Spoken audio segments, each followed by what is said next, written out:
Então, 19 de junho ou julho de 52 era a data da chegada do Ubatuba. Daí assim, eu fiz esse desenho aqui, certo? Aqui é o pier, aqui tinha um barco, né, no pier em manutenção, tá? Aqui tem uma guaritinha, que se você for lá ainda hoje, ela, pelo menos quando eu saí de lá, ela estava caída, escorada assim, tem uma placa aqui escrita, tombada pela natureza. Mas foi mesmo pela natureza? Foi na hora? Naturalmente. Tá tombando naturalmente. Ah, tá. Tá não foi na confusão que destruíram? Não. Diz que tinha um guarda aqui, né? Então é importante essa gurita, né? Então aí o que acontece? No dia marcado, né? Os pessoal que ia cortar madeira subiram para o Pico do Papagaio, né? Mais ou menos aquelas 100 pessoas com 5, 6 guardas.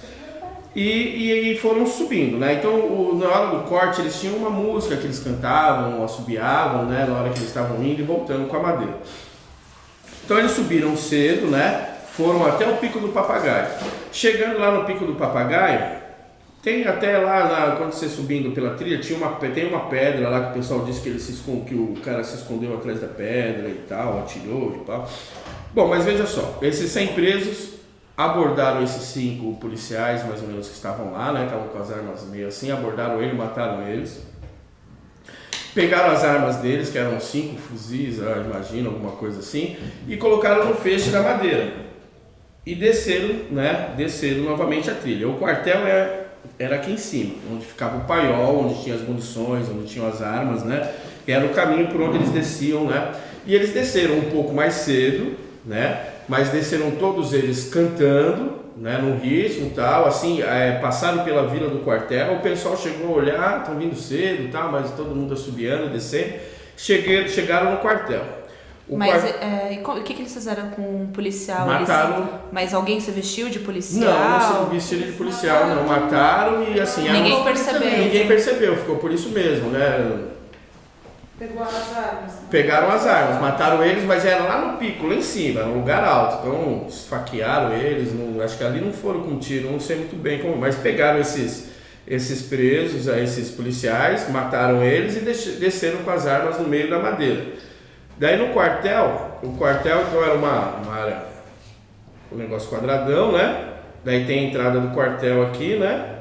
E aqui ficava o paiol. Certo? O paiol tinha uma porta por dentro e por fora só tinha uma janelinha que é um triângulo, onde o oficial vinha aqui, mostrava sua credencial e pegava a arma pela janelinha. Então ela só tinha essa janelinha e a porta. E eles desceram, né? Tal, um camarada chegou, se posicionou aqui, matou o cara que estava dentro do paiol, entraram dentro do quartel de maneira assim bem, aí onde aconteceram os tiros, onde todo mundo acreditou que era o treino, né? Pegaram as armas e desceram para o presídio. Só que nesse plano iam fugir mais ou menos umas 20, 30 pessoas, né? E aí desceram, né? Chegaram aqui, desceram como se nada tivesse acontecido e ficaram escondidos aqui e tal, meio que esperando o barco chegar. Então esse guarda não viu nada, o pessoal que estava aqui não tinha notado nada, aqui na área da administração ninguém tinha notado nada. E aí o barco vinha vindo. Quando, né, a história que eu sei que quando o barco estava vindo, tinha que nesse outro barco que estava no pier, tinha um cara arrumando o barco. O barco estava se aproximando e esse camarada levantou no pier. Então aqui que tem uma dúvida que ninguém sabe se esse camarada realmente acenou para o Ubatubinha ou não, né? Mas ele saiu e apareceu no pier. E um dos presos que estava ali amotinados atirou nele. O barco ouviu o tiro, o barco, né, ouviu o tiro ali. E aí o barco Ubatubinha virou e foi embora. Daí é nessa hora que tem a façanha do timoneiro. Ainda vivo, detalhe, né? Segunda lenda ainda vivo, né? É fácil de encontrar, se não me engano ele está na praia ali da Enseada, né? Se for procurar a peixaria do Eduardo, tá? Ali o Eduardo vai poder te dar informação. Charameu, cara bom para contar a história, não tem ninguém melhor para você contar com isso que nenhum, se não for Eduardo. Né? Daí, bom, atirou. No que o barco virou, o pessoal tava com a arma. A façanha. Então, o barco virou, o pessoal metralhou o barco. Daí nisso, o timoneiro, segundo, né? Ele mesmo me contou que ele virou de bananeira e pilotou com o pé. Né? E foi pilotando o barco e os caras metralhando o Batubinha, o barco. Daí o Batubinha foi embora. Nisso pegaram esse cara que saiu no pier, obrigaram ele a arrumar esse barco, fizeram com que ele arrumasse o barco. Daí entraram dentro do presídio, daí como o barco tinha fugido, né, começaram a... Mas então ele não morreu? Quem? O cara. O cara do barco não, é ele, eu conversei com ele. Não, o que tomou o tiro. Da manutenção. Não, da manutenção ele não chegou. Mas ele tomou um tiro. Eu acho que não, atiraram nele, mas não sei se acertou. Eu sei que pegaram ele foi que terminou de arrumar o barco, que ele já estava arrumando o barco. E aí, assim, como não deu certo, né, a solução era arrumar esse barco, e aí o que acontece? Os policiais que estavam ali viram, então começou a matança dos policiais. Então entraram no presídio, pegaram todos os policiais que acharam, mataram. Entraram aqui, começaram a soltaram todos os presos. Nessa hora entrou o Faria Lima, a participação do Faria Lima foi muito legal, porque o Faria Lima chegou no Portuga, no pessoal lá, falou o seguinte: vocês vão fugir, vocês vão fazer o que for, mas eu vou garantir homens e mulheres.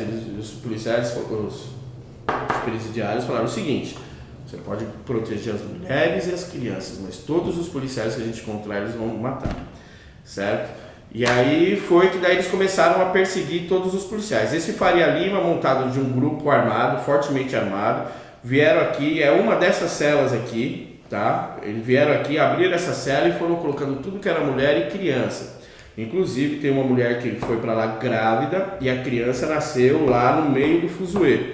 Eu conheci essa pessoa em 98. Essa criança? Essa pessoa que tinha 40 anos. Mas que nasceu lá. Que nasceu lá no dia 19 de 52, de junho de 52. Aliás, eu conheci ele na primeira solenidade que teve. Você lembra o nome dessa pessoa? Não lembro. Mas deve ter uma ata lá na ilha. Não, acho que é fácil de conseguir, sim. Deve ter essa ata, sim. Isso é uma solenidade e a pessoa... Essa solenidade foi promovida pelo Manuel Azevedo Fontes, que era o diretor do presídio na época. Eu já procurei... Diretor da ilha. O diretor do Parque Estadual da Ilha Anchieta, que agora é um parque. Então ele era o diretor de lá. Eu procurei ele e não consegui mais achar ele na internet, nada. Então ele que fez essa solenidade. Então o Faria Lima entrou aqui, prendeu as mulheres e crianças. Alguns homens eles tentaram proteger, guardar, salvaram alguns homens também. Mas de maneira geral eles perseguiram todos os policiais.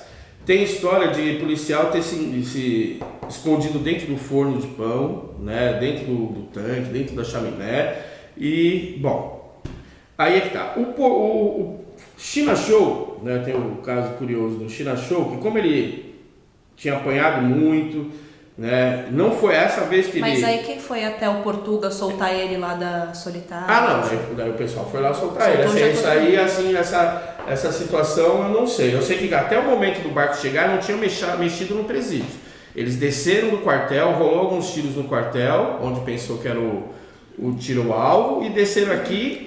Só esses iam fugir, na verdade. E o Portuga, que eles iam voltar para pegar o Portuga, mas até o instante de o barco retornar, ele estava preso, porque primeiro era chegar o barco, pegar o barco, depois iam pegar ele, né? Então assim, depois que o barco voltou, eles entraram e soltaram todo mundo, né? E, bom, tem o Portuga e o Portugal, tem muita confusão de nome, né? Faria Lima, Pereira Lima, Portuga e Portugal. Portuga é o preso, Portugal era um cara que era, acho que do exército, e ele era o responsável pela disciplina. Então, ele que mandava as pessoas para solitária ou para isolada. E o China Show, né, só para o China Show, ele sempre teve esse problema, porque ele, antes do plano, ele já tinha essa mania de bater nos policiais e tudo. Então, ele foi muito perseguido pelo Portugal, né, porque era o chefe da disciplina. No dia que teve essa confusão que ele trouxe, que ele bateu nos policiais para passar informação, ele apanhou muito. Então, quando soltaram todos eles, ele foi em direção ao Portugal. Então, essa é uma cena bem interessante, né? Que foi ele mais algum, que eu não sei dizer quem é, foram até a casa do Portugal, foram lá, cataram ele lá na casa dele. Na vilinha, ele morava na vila. Na vila, no quartel. A casa dele, assim, eu andei muito na ilha lá, e tem algumas casas, tá? O Manuel, que era o diretor da ilha, eu falava, conheci uma casa, eu perguntei, ele falava onde que era, né? Então quando ele me descreveu a casa, ele falou, ali é a casa dele, ali tem um pátiozinho, então disse que essa cena aconteceu nesse pátio que tem um pouquinho abaixo da casa do Portugal. Que eles foram lá, bateram nele pra caramba, castraram ele, né? Colocaram seus escrotos na boca e violentaram a mulher dele na frente dele, né? Isso porque, né, ele batia muito. Depois mataram ele. Então tem essa cena grotesca aí. E, bom, e aí assim, ficou todo mundo lá perseguindo os policiais, né? Morreu muita gente, muito ficou no mato. O barco ficou pronto.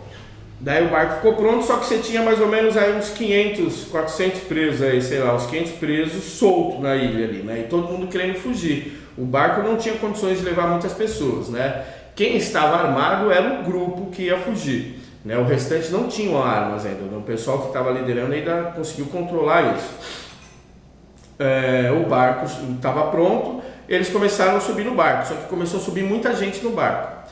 Daí para evitar que os outros presos entrassem no barco, eles começaram a fuzilar muitos presos mesmo lá dentro para eles não entrarem no barco.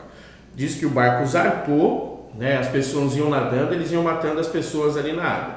Depois de um período, o barco estava indo capenga, eles começaram a matar alguns caras que estavam dentro do barco, né? Que eles eram os escolhidos, matava. O barco não tinha condições, né? Ele foi indo até a praia de Ubatuminha, Ubatumirim, tá? Uma praia rasa, né? E o barco, os caras não manjavam muito de navegação, o barco encalhou. E aí eles foram andando até a praia, tá? Bom, daí da praia, quando chegaram na praia, as informações que se tem são as seguintes. Vou contar primeiro a do Portuga, que fez a estratégia do plano.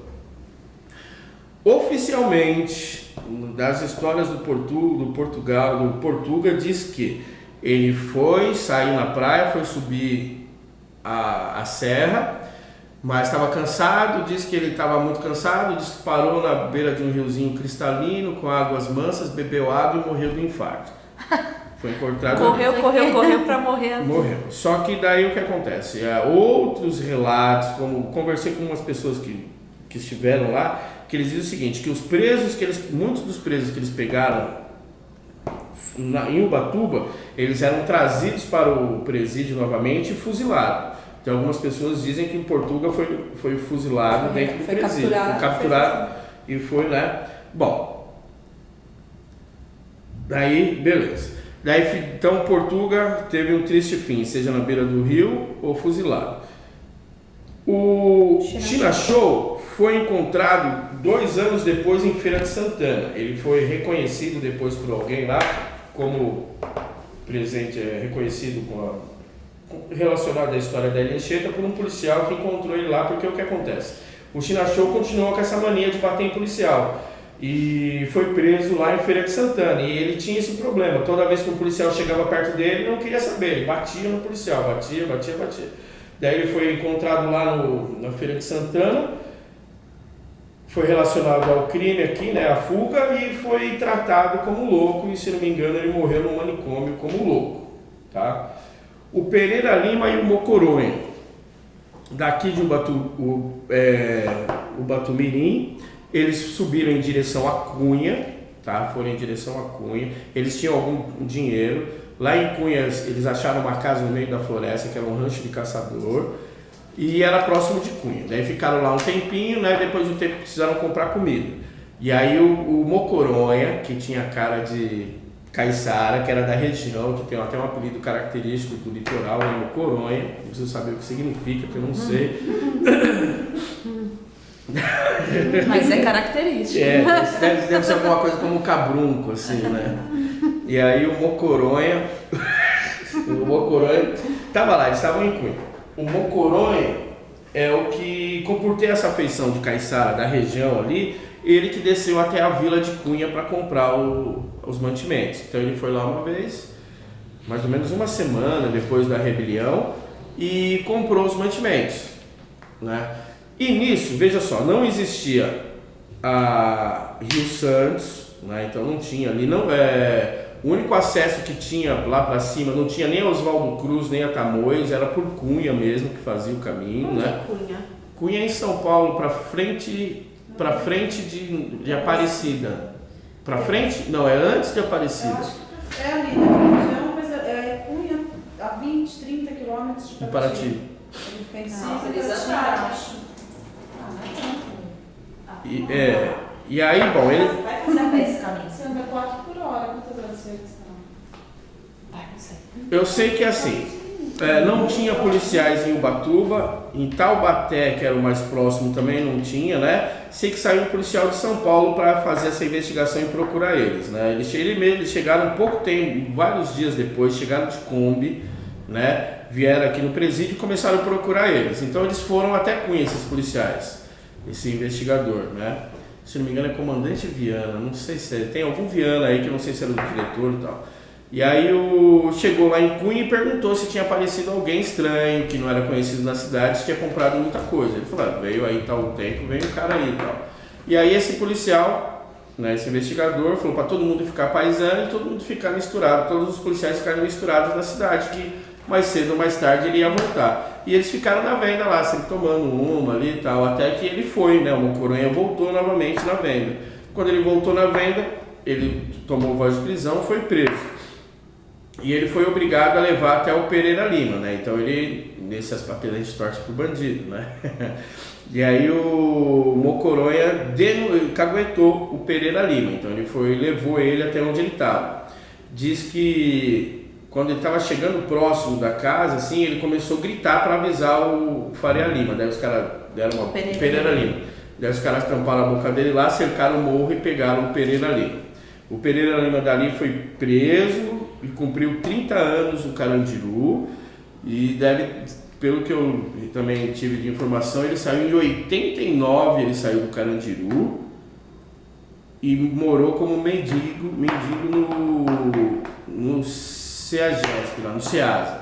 E tem uma entrevista num jornal, acho que é o Estadão, não sei, daí tem que procurar. Tem uma entrevista que uma repórter foi lá, uma jornalista foi lá e fez a entrevista com ele sobre a Ilha Anchieta. E aí depois disso ele... E o Mocoronha morreu ali? O Mocoronha não, foi preso também, né? Foi preso, mas assim, não se dá, a ênfase que se dá no Mocoronha é nessa situação de ele estar junto com o Pereira Lima, né? E ele ter ido a Cunha, né? Durante a história dele, assim mesmo, parece mais o China Show do que o Mocoronha. O ênfase do Mocoronha é na localização do Pereira Lima. E o Faria Lima? O Faria Lima ficou no presídio, protegeu as mulheres, certo? Disse que fizeram uma escolta aqui na porta, não é porque os caras estavam loucos para pegar as mulheres, mas ele não deixou mexer em nenhuma mulher, disse que nenhuma mulher foi violentada, nenhuma criança foi violentada. Né? Então ele ficou lá postos. Quando a polícia chegou, eles estavam lá, tudo, e assim, eles continuaram ficaram na ilha. A ilha, o presídio, eu acho que ele funcionou até 55, 57, né? E aí depois disso ele já foi desativado. Você tem ideia de quantas pessoas mais ou menos 500 presos que tinham? Aproximadamente. Daí teve a rebelião, a fuga. Quantos ficaram depois da fuga? Eu não sei. Eu não lembro. Não tenho essa ideia. Isso aí já não lembro. Mas o Faria Lima ficou lá, ficou numa boa. Ele, o Bahia também, que era esse camarada, também ninguém mexeu E com o ele. Mão Francesa? Olha, então, Mão Francesa também depois, aí não se sabe o que aconteceu com ele, assim, pelo menos eu não lembro de ter lido nada sobre ele ter conseguido fugir ou se o corpo dele foi encontrado, né? De fuga mesmo foram só esses daí? Então, é aí que tá, você deve ter mais alguém deve ter fugido da ilha, alguém nesse momento fugiu, com certeza, né? Os caras, claro, que queriam pegar o Pereira Lima, o Portuga, a nado da ilha, assim, o que eu sei da ilha, que não tem a ver com a rebelião em si, mas que diz que a única pessoa que fugiu da ilha, que conseguiu fugir com vida antes disso aqui, foi o Meneghetti. O Meneghetti era o bandido gato, né, que roubou muitas obras de arte de daquele cara da Santa Cecília, lá, o Matarazzo.